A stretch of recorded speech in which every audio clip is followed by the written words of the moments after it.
Good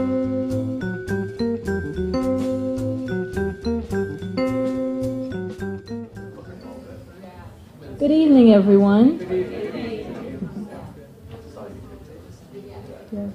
Yeah. Thank you very much for coming tonight. My name is Dr. Kim Dismont Robinson. I'm the Folklife Officer for the Department of Community and Cultural Affairs, and I would like to welcome you to the Folklife Apprenticeship Program dinner. This is for the 2008-2009 season, so thank you all very much for coming. Our minister, the Honorable Dale D. Butler, JPMP, is scheduled to arrive a bit late, so what he is going to do is to offer his remarks at the conclusion of the program when we present our certificates. But in the meantime, what I'd like to do is to begin with giving you a bit of an overview and an explanation and a description of the Folklife Apprenticeship Program. Now, I see a lot of familiar faces here because there are quite a few people who've been involved with Folklife for a very long time.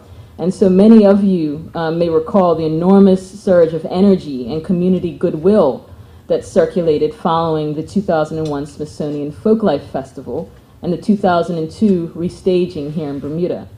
And during this time, there was a very strong focus placed not only on Bermudian culture, but also Bermudian tradition bearers. So not just the end product, but a conscious recognition and emphasis placed upon the work of the people who make culture. And that's what we're about here tonight. Now, as part of an effort to continue preserving and promoting our culture, the Department of Community and Cultural Affairs has developed this pilot Folklife Apprenticeship Program. The main objectives of this program are to foster the development of a new generation of tradition bearers, to promote the transfer of knowledge and experience from the established tradition bearers to the next generation, to establish a structure and format for a knowledge transfer program between tradition bearers and young people, and generally we're looking at between 18 and 35, although sometimes people don't fall into that category.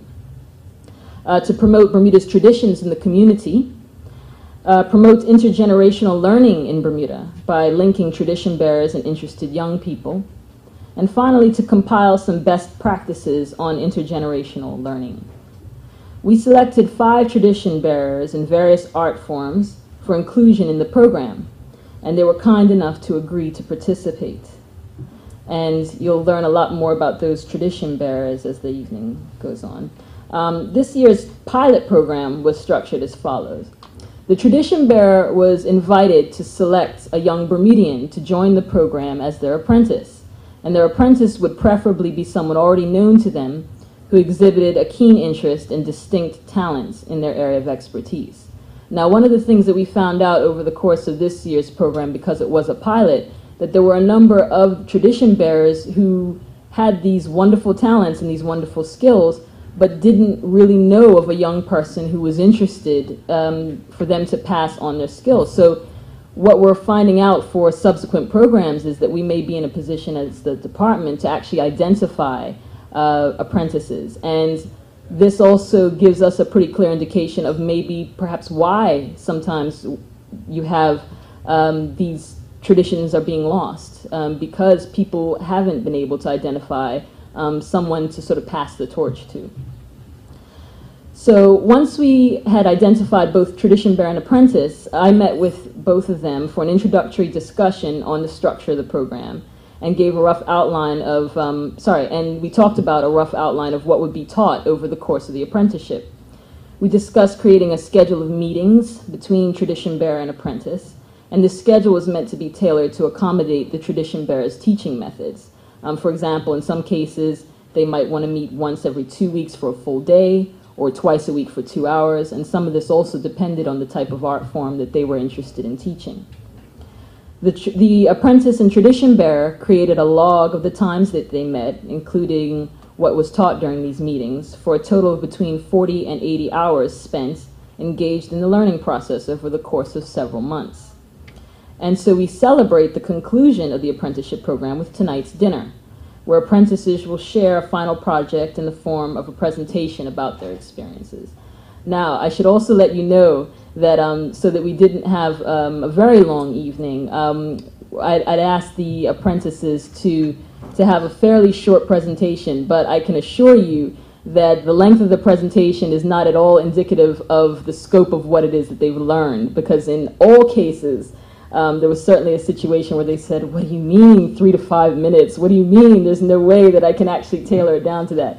I appreciate your attempts to do so, and we're going to be really happy to hear about what you've learned over the course of the program. So the role of the Department of Community and Cultural Affairs is as a facilitator for this program. We worked on identifying an apprentice for the tradition bearers that didn't already have a young person in mind. We funded an honorarium for both the tradition bearer as well as the apprentice based on the time that they spent together on the program. We conducted interviews halfway through the program as well as exit surveys, so we have a sense of the progress of the apprenticeship. And we offered direction and suggestions when necessary to encourage the success of the pairing. And actually this year there was very little that we needed to do in the way of offering direction, because we had a very focused group of people in both as far as the tradition bearers as well as the apprentices. But I have to say that part of what makes this program so special is that the structure that our department provided was really in the form of very gentle guidance. And the magic of this program, what makes it work, is simply the one-on-one time that the tradition bearer and the apprentice were able to spend together. So, without further ado, I would like to invite our first presentation, Apprentice Sherry Da Silva, and her tradition bearer, Mrs. Ronnie Chameau.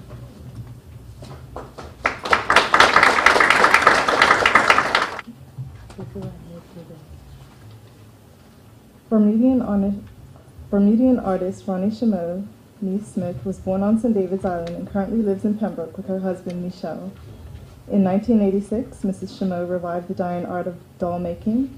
She handcrafts dolls from banana and palm leaves. Mrs. Marie Gleason, excuse my nerves.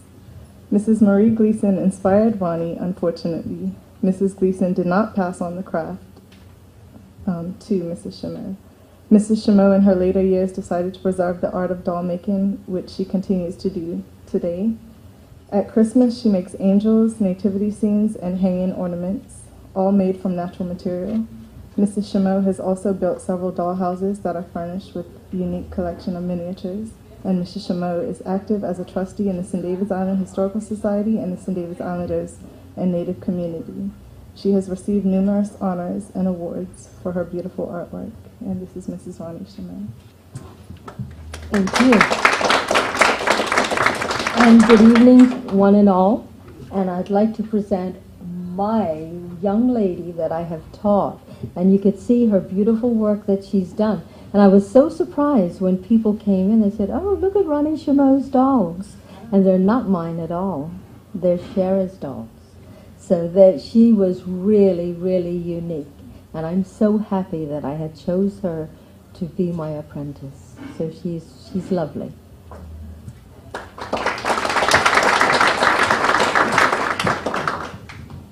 I'd like to first say that it was an honor for Aunt Ronnie to entrust in me to pass this art on, and I'm going to share with you all some of the things that I had done over the extent of August 2009 to February 2009.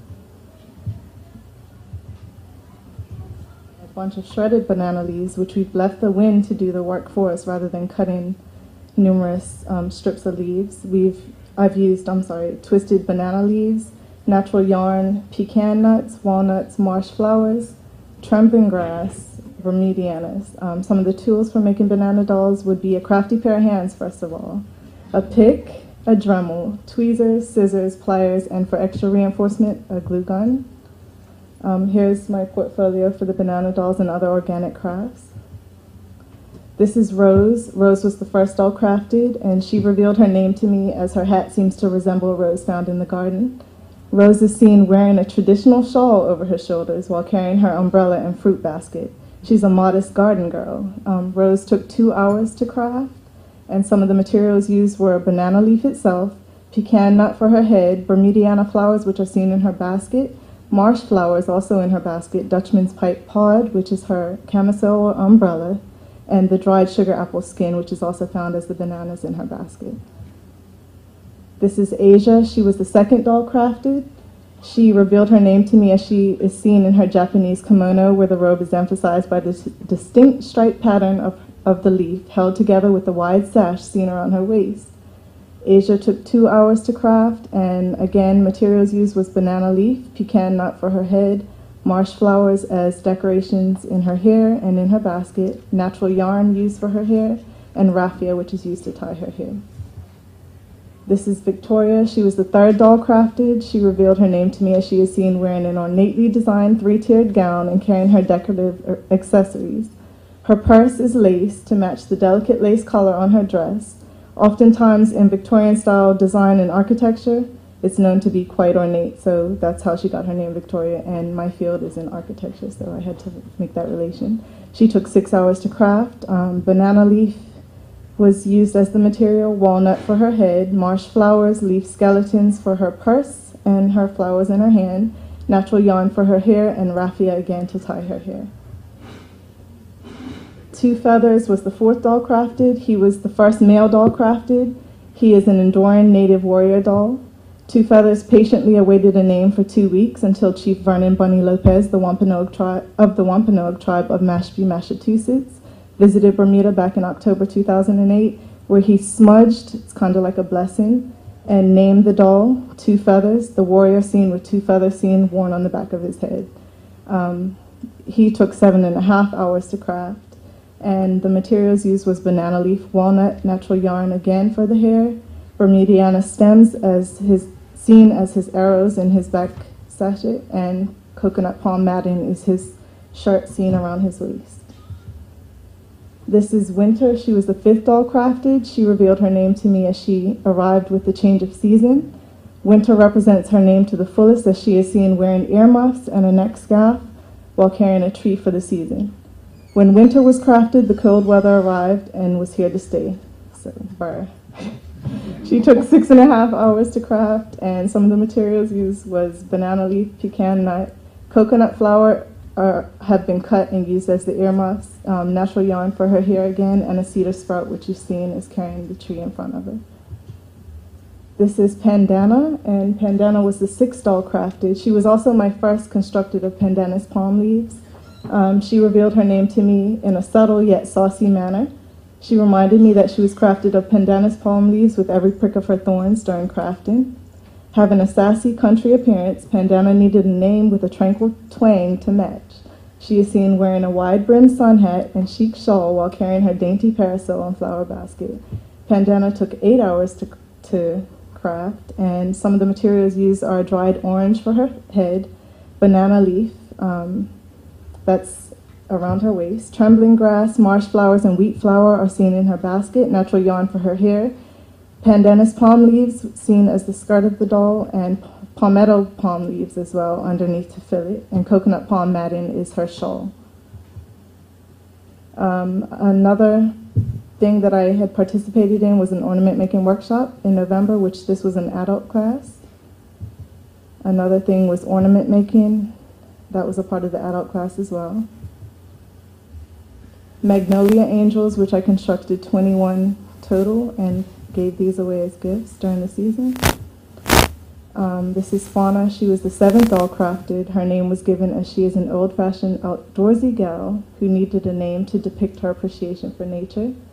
She is seen wearing her hair in loopy curls under a big prairie bonnet.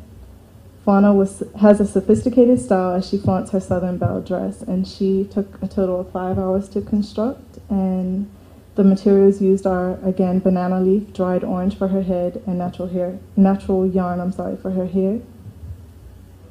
And this is Star. She was the eighth doll crafted. Her name was given as she is the superstar seen in the Cultural Affairs video footage for this apprenticeship program. And despite her cameo role, Star is quite bashful and prefers to limit her time in the spotlight as well as in the sunlight, as she is seen hiding under her pleated and wavily designed sun hat to complement the pleated bodice of her casual gown. Star took 5 hours to craft, and some of the materials used are banana leaf, pecan nut, marsh flowers, and natural yarn for the hair again. I'd just like to say an official thank you to Cultural Affairs for setting up such a program that provides an official opportunity for one to learn a traditional art, and preservation is promised. And a thank you to Ms. Ronnie Chameau for all of the time and patience contributed to teaching and sharing your knowledge and gift of organic art. Creativity will continue. And there. And it was such, as you can see, it's such an honor. It really was.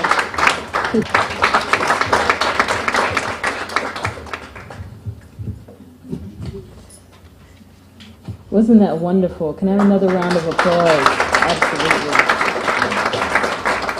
Sherry De Silva and Ronnie Chameau. Our next pairing is apprentice Gail Palacio and tradition bearer Shirley Pearman. Good evening, everyone. Good evening. My experience has been an absolutely incredible journey of art, creativity, and learning. And I am so grateful to have experienced this journey with this wonderful, wonderful lady right here and her family who have welcomed me into their home with Shirley Pearman. It's been amazing. Can I say a few words while you get yourself together? Okay. Good evening, everyone. It's been a pleasure working with Gail. I didn't have any difficulty in choosing my apprentice. I was able to tell Dr. Kim that I had the perfect person, and I just hoped that she would consent. Unbeknown to me was her rich, very, very rich Bermudian background in terms of how we were. And I think basically working with me provided her with the opportunity to formalize her experiences, her contacts, her relationships, and give her the opportunity to expand the value of what she had. I don't think that Gail was a person who would take anything for granted, but by having the formal exposure to the Smithsonian method of doing things in the arts of play area just made the whole relationship wonderful. And we met on a regular basis, and it was a great time. I think we had fun together. Yes, we did. She's dealing with technology. I don't do that.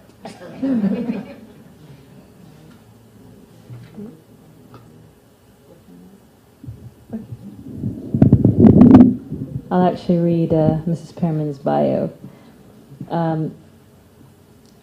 Mrs. Shirley Pearman obtained her Bachelor of Fine Arts from Mount Allison University and her Master's in Art Education from New York University. She has taught at Prospect Secondary School for Girls, Sands Secondary and West End Primary Schools, and was first assistant and art educator at Warwick Secondary School. Since her retirement in 1997, Mrs. Pearman has been a strong community advocate for Bermuda history and the arts. Her involvements include, but are not limited to, the Bermuda Arts Council, the Bermuda Emancipation Committee, the Bermuda Historical Society Executive, and the Lost at Sea Memorial Committee. She was a researcher and participant in the Bermuda Connections program in the 2001 Smithsonian Folklife Festival and the restaging of the program in Bermuda in 2002. She is married to Roderick Pearman. Their family is comprised of sons Scott and Michael, Scott's wife Janice, and granddaughter Robin Valana. There we go. Arts and crafts. Traditional Bermuda arts and crafts and arts of play. This is what you should be seeing, or will be seeing in these images. My journey, my adventure with Ms. Pearman. As you can see, I did we went on so many, as you say, field trips, if I look at her as a teacher. We went on so many different outings. And I guess I should mention our first presenter, Ms. Ronnie Chameau. Went to her studio, and I took my daughters, able to share with them. Went to the Historical Society in St. George's. And saw old Bermuda traditions, especially in the rooms. I looked at the way we used to live. And looking at the weaving with the palmettos. And oh gosh, was so many. Looking at the gumbays, of course. We went, as you can see, oh, there we go, down in the Bermuda Historical Society. You'll see pictures of gumbays. What I would like to share with you one day is hearing the sounds of the children with their with two things. The first attempt at making a traditional Bermuda Easter basket, I had so much fun with that. The children at the two schools that I work at, St. David's Primary School and Parvis Primary School in Warwick. Just the excitement, especially for some reason of watching the boys make a basket. It's always a lot of fun. And then hearing the sounds and suggestions of what a fish pot was, which a 6-year-old had never seen, a miniature fish pot. And the guessing game I technically had with them as to what they thought it might be or what it might be used for. Old Bermuda traditions, which I will not let be lost. Because I saw so much of a spark in their eyes with curiosity. That's my daughter Maya. She was modeling for me there in the hat. And here we go with the gumbays, which I already mentioned. The enjoyment I had with the gumbays in particular, the background scenes, what happens behind all of the dancing and the drumming, the mommy getting the children ready, drummers and dancers talking to each other, the gumbays going to the older generation, perhaps having a conversation, and the children, the little children, who of course are always trying to dance the gumbays as well. So much play. Here we go with the traditional Bermuda Easter baskets made by the children at Parvis. They were lovely.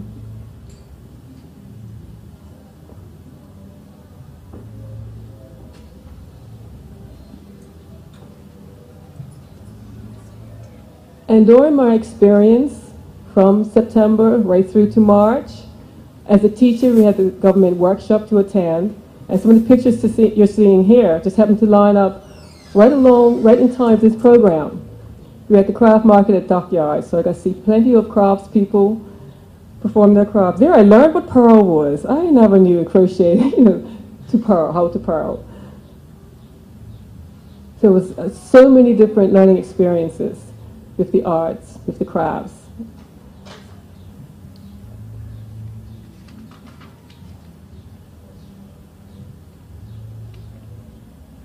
My namesake. And of course I met a lot of very interesting people along the way, the craftsmen, craftspeople themselves. I had so much joy with this experience. I definitely want to pass it on, and will pass it on to all of the children.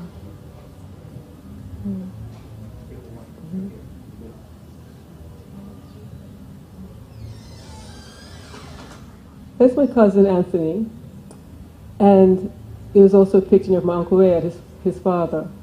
I would like to share with you shortly a Smithsonian method of interview that Ms. Shirley Pierman had introduced me to. That's my Uncle Ed Smith, Icewater, is also known as. He has been a fisherman virtually all of his life. He did not make this miniature fish pot. A gentleman, Mr. Otterbridge in Bayless Bay did. But I took that fish pot up there, which helped to generate conversation. And I learned so much from listening to my Uncle Ed about fish pots. Definitely the craft and skill, a tradition not to be lost, information not to be lost, even his point of view on the banning of the fish pots, even his stories of being out there on the ocean and his concerns about getting back in.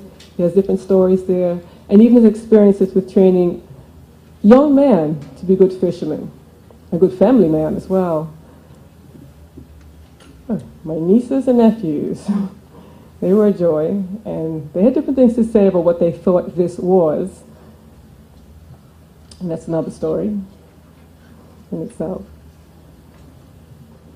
And I really like the variety of crafts, the variety of experiences, the variety of conversations.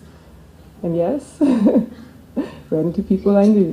In this very first one with the dolls, I remember my mama telling me so many stories about herself having a bottle doll, and how her sisters, my grown-up mama and Harriet, would have these dolls lined up like she was a school teacher, and correcting them and talking to them like they were real people, but they were these bottle dolls. So you always had company, I guess, when you made your own toys, even though it was a large enough family.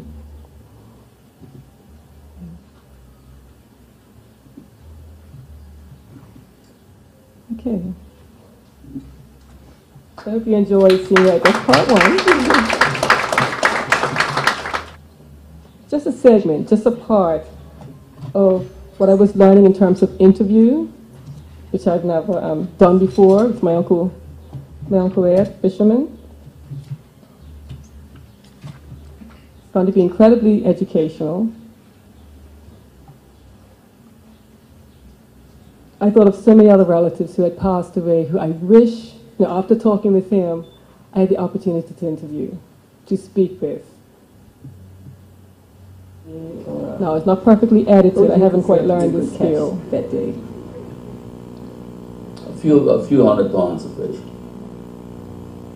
But one of the most important things is to get back in safely, because that's what makes your day worthwhile. Being marooned on the sea with a whole pile of fish, it's not a good position to be in, but to help fish and to get back home safely, or even to have no fish to get back home safely, was very, very satisfying. But we have had good catches of fish down through the many years that we fished. Do you have a story or two you would be willing to share about a certain adventure at sea? Treacherous one? Or even just a really good one where maybe you laughed all day. But you talking about getting him safely, even with no fish. That was vital, that was important. Well, we have come through a few storms, very scary storms at times. One of the things I often think about is that I often wonder what would have happened if the motor had failed during these storms and trying to get them. This is why I always put emphasis on the fact that it was always rewarding to get back to shore, to get back to the dry land. Excuse me, I'd like to jump to another one. If we do start off with this very tiny version. Well, this is a good example of the fish pot. Only thing it is, it would have to be enlarged to a 4-foot pot. But I don't believe the skill of making the pot will be lost, because there's going to always be someone around who, in fact, you can look at this pot, and if we had a few models around, a few models have fish. I believe the aquarium has some fish pots that would always be I wish I could show you more, but I've had the pleasure of hopefully at least whetting your appetite to perhaps see more and hear more from our older generation. I have been so inspired, especially having been taught more about the Smithsonian method of interview, to go around now and interview my relatives, my neighbors, people that I know. So I have a mixed bag of emotions, like I said, happy and sad, about those who I can still reach, and sorry I never reached those who have passed on. So I'm going to make sure that I pass on much. Thank you very much.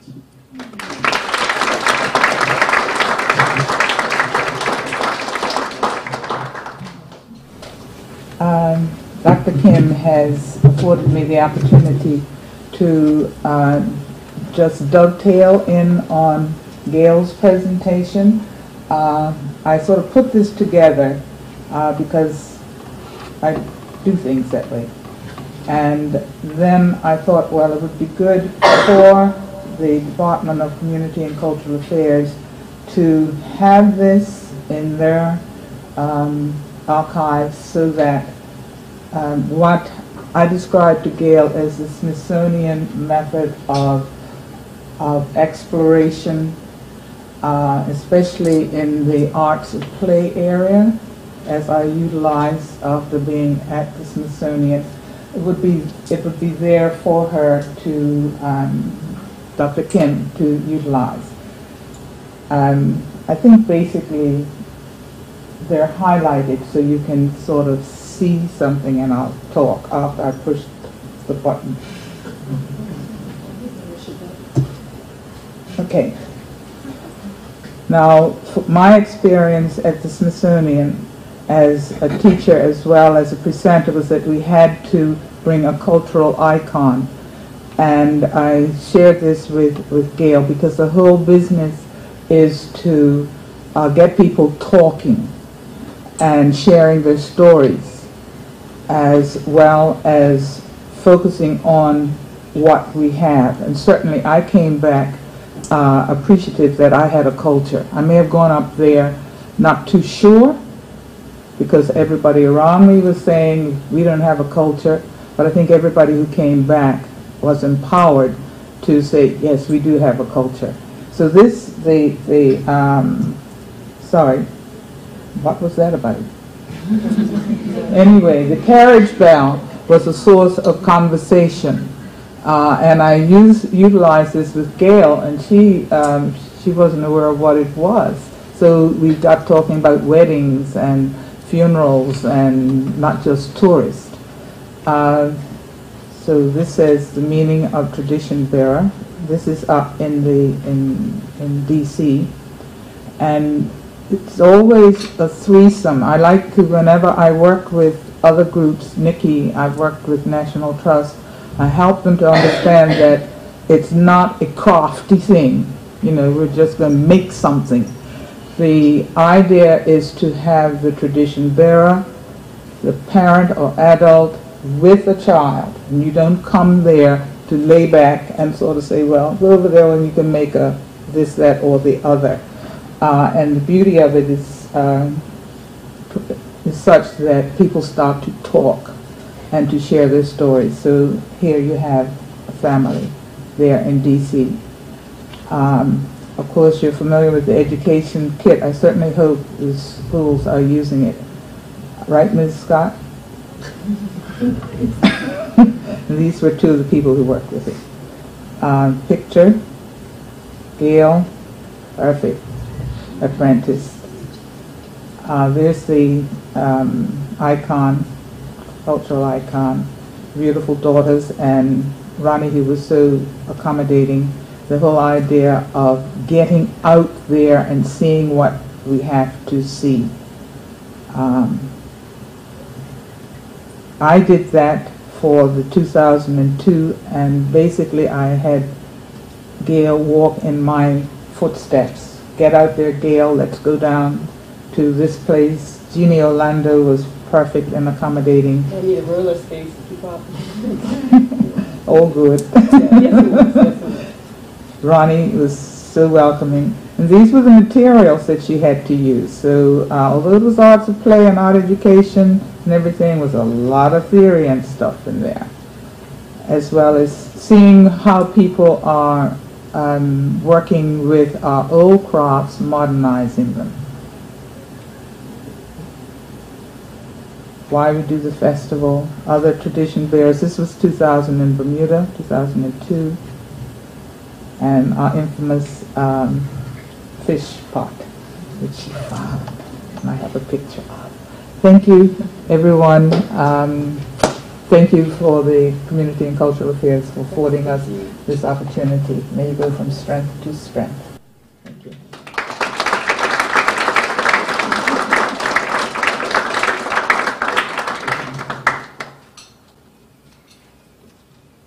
Thank you very much. Another round of applause, please, for Gail Palacio and Shirley Thomas.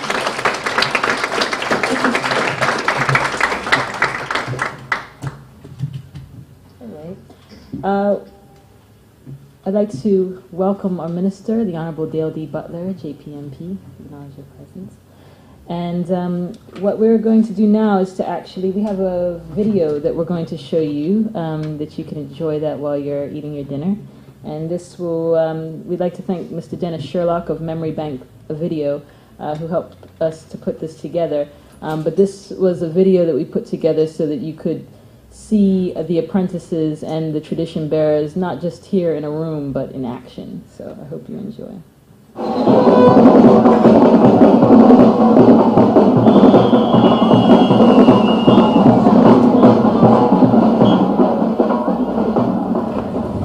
Good day. I'm Dr. Kim Dismont Robinson, Folklife Officer for the Department of Community and Cultural Affairs.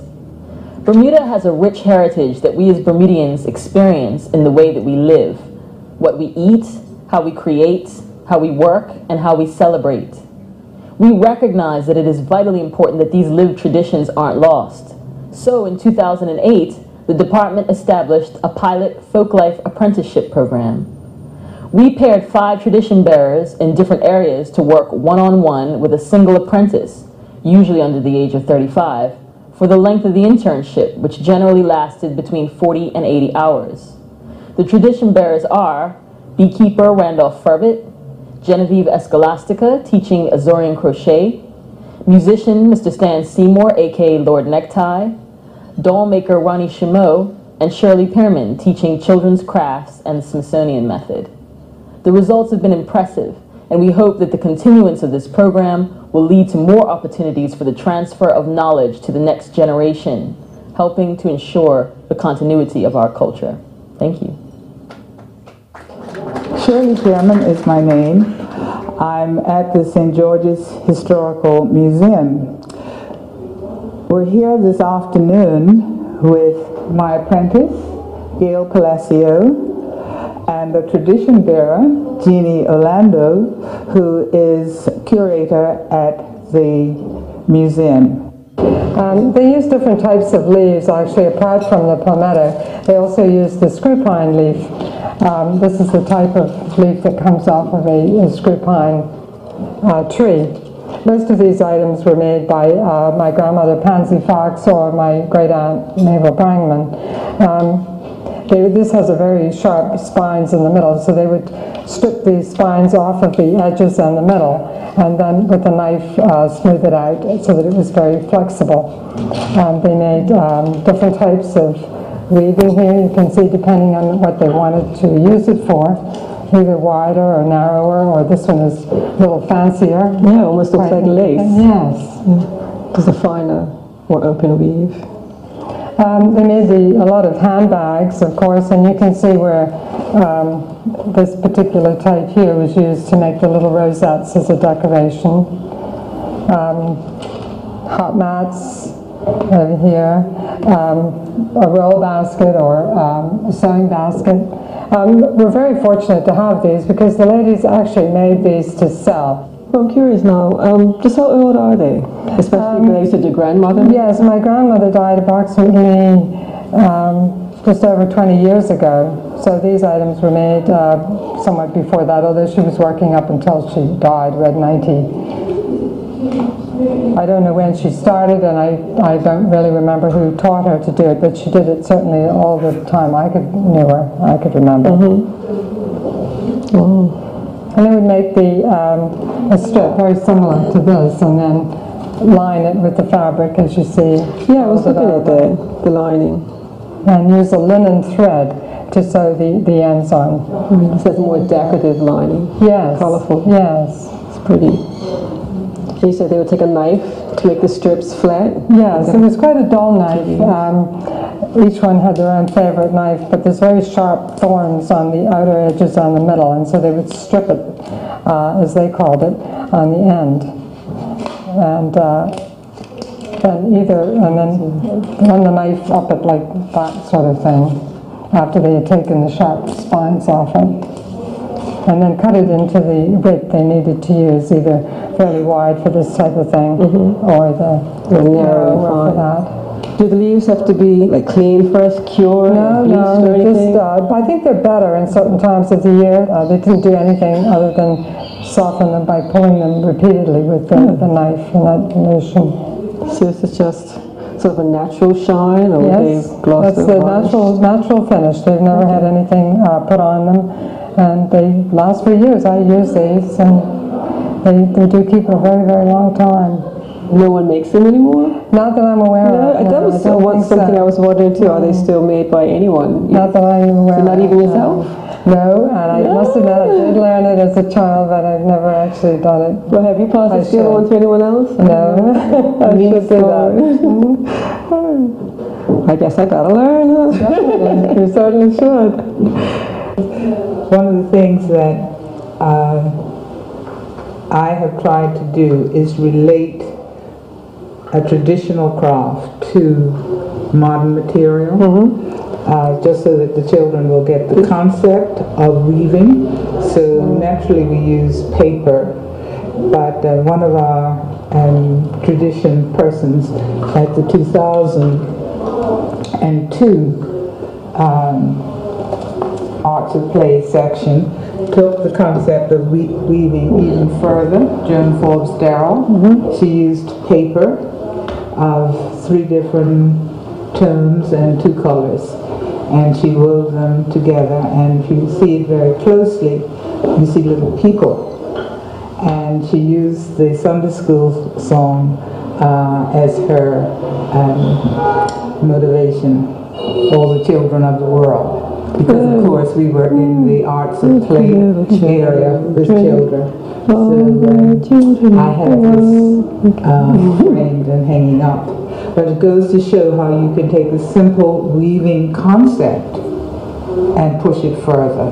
And that's part of the whole idea of learning the crafts from previous eras, adapting them to new materials, and then creating new types of artwork. This program is a project whereas I'm passing on my skills, some of my skills, to a younger, upcoming artist, and I'm quite sure that he's going to be much better than I am. As I could see, his skills is really promising. Gavin Smith. Way to make it all sterile. Teach me. Yeah. Okay.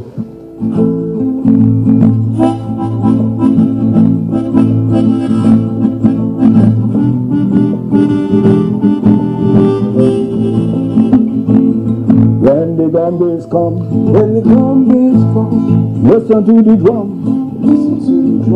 listen to the beat, how it sounds so sweet. So sweet.